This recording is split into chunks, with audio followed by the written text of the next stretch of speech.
and I just can't stop laughing. And I'm crying with laughter because I know in 6 blocks down Milwaukee, I'm going to be at this dude's house, and I'm going to tell him this story, and this motherfucker is going to love it.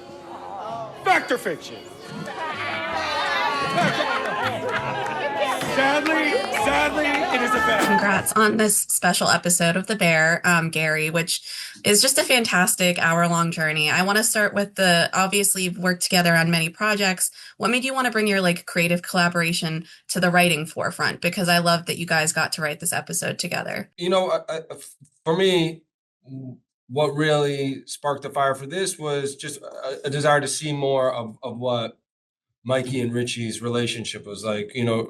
Mikey cast such a long shadow over the show from the very first second of the first episode of The Bear. And I just was so interested in spending more time with him and seeing what the relationship is and what this special brotherhood between Mikey and Richie that has rocked, Richie from the beginning. And I wanted to explore that and explore the joy and the love of that friendship, and see sort of some of the high points and then obviously some of the pretty uglier parts.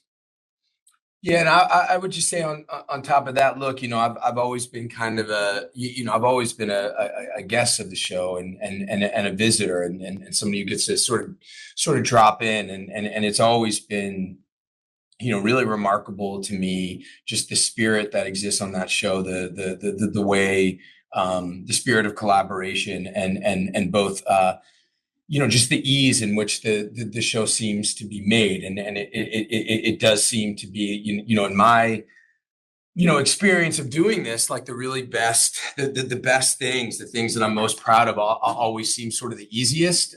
Everybody's good. Everybody knows what they're doing. There's a free flow of ideas. And, this is a real, for me, real testament to Chris Storer that he gave us this opportunity, and that he not only let us do it, but he was kind of hungry for it and wanted it. And it's an amazing thing with a show like this to let two knuckleheads like us take the helm like that. And we're really grateful. In respect to filming of the final season of The Bear, when did this shoot? Did you guys have this planned before that season? Was this something that came after? What was the order of operations on that end? Because I know that the ending of this episode definitely seems like it's going to feed into season 5, the way that things leave off for Richie. We shot this at the end of season 4. So we shot this, I don't know, more than a year ago. I don't know, a year or so. I can't, my timeline's not straight, but we shot it a long time ago. Then we're trying to figure out where does this story fit in? And I think where it's been placed is really smart. And I don't know if it's by design or just because of so many different variables, but it's I think it wound up in a perfect, with gem-like precision. I love too that you guys got to film on location. And Gary, how does that help you as performers kind of live in that role and, shine a light on the community? Because I love that there's a lot of human connection happening in this episode, whether it's with, Mikey and Sherry at the bar, or, there's just these human moments. And I think that it really adds context to who Mikey and, Richie were as friends and how they navigated the world together. But what was fun about being on location for that and getting to dig deeper into that? For me, this whole process was just, genuinely a dream. I mean, every day was great. We would ride out together in the mornings. I'm with my dear friend, and I think again, for Chris, the directive was sort of, go ahead and write this thing, but make it feel completely different. Make it feel like sort of within the world of the show, but make it completely different. And I think Gary does that sort of beautifully. It's this complete other world from Chicago, but it's also right there. And you do feel like you're in a different world. It's shot on film. I think the way it's shot is different. I mean, the whole idea was to make it small. I mean, the whole idea was was really the bulk of the episode is the two of us, kind of in the car. But, as soon as we got there, absolutely, Gary became a real character. It just on so many different levels, it lends itself perfectly for what's going on, both psychologically with these guys, with their friendship, where they're at, its relationship with Chicago. I thought it was perfect. And it was beautiful to not only get to be with, but to get to work with some of the folks that live there. And it just kind of brought in this whole, new level of authenticity and spirit and heart. We learned that, the name Eva for Richie's daughter is brought up in this car ride. There's some lore that kind of is baked into this episode that had it existed, prior to the decision to make this episode, or was this something that was discovered along the way that you guys wanted to introduce those kind of Easter eggs, so to say? Chris and I have talked for a long time about a day, a sort of pivotal, momentous day that happened not long before Mikey takes his own life. And we reference it a little bit. It's referenced even in season 3, in season 4. And so we had this vague idea about a trip that they took, but we hadn't really fleshed it out too much. But yeah, we've started talking about this day years ago. Within the show. And I guess the introduction of like Eva's name as something that's also included, was that like a piece of history that you guys decided to put into the show with this episode, or was that something that always existed, that you're like, oh, Mikey's the one that technically gave the inspiration for Richie's daughter's name? Because I love that little element that's put into this episode. No, it was authored. We thought that was a beautiful way of having a continuum and a lineage, and certainly like, a nod to his friend, a way to pay tribute to his fallen brother.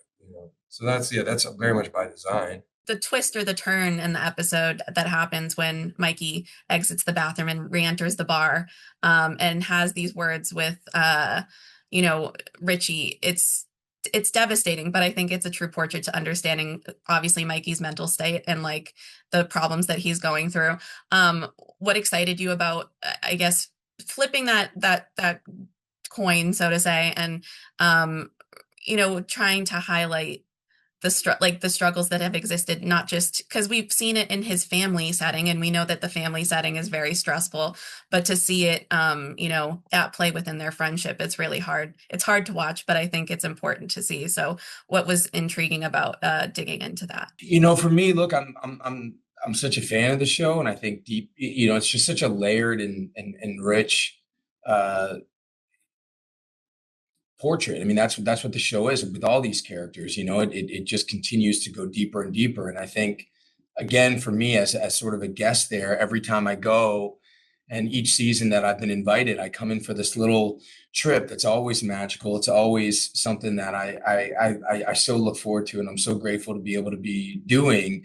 But it does always kind of come back to Chris. And you can, for me, again, as a visitor, I always feel this is just all coming from such a deeply personal place. And again, this combination of how sacred and personal and real this is for the creator, coupled with how free, collaborative, and open it is such an insanely interesting experience for me. And each time I feel like for Mikey, when I get to go, there's a new facet. And as a fan of the show, I get to watch and I get to say, oh, wow, I think there's a little bit of Mikey there. I think there's a little bit of Mikey in what Richie's doing. I think there's a little bit of Mikey in what Carmi's doing across the board. And obviously, with Donna. But yeah, I think from the very beginning, from our first conversation, what we wanted was this sort of day that starts out one way and goes kind of sideways. And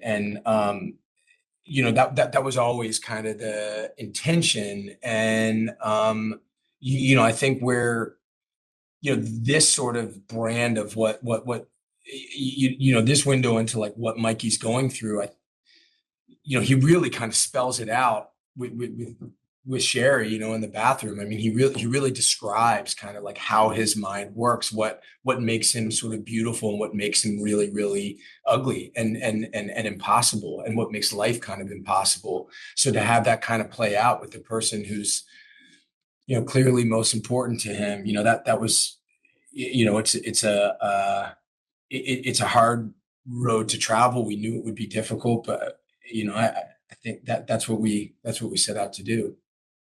And I find it pretty revealing that he has, these two best friends spend the entire day together. They're in the car, they're spending all this time together. But when Michael starts to really reveal and peel back, what's going on inside his head, what's going on inside his heart, it's not to Richie, but it's to a stranger.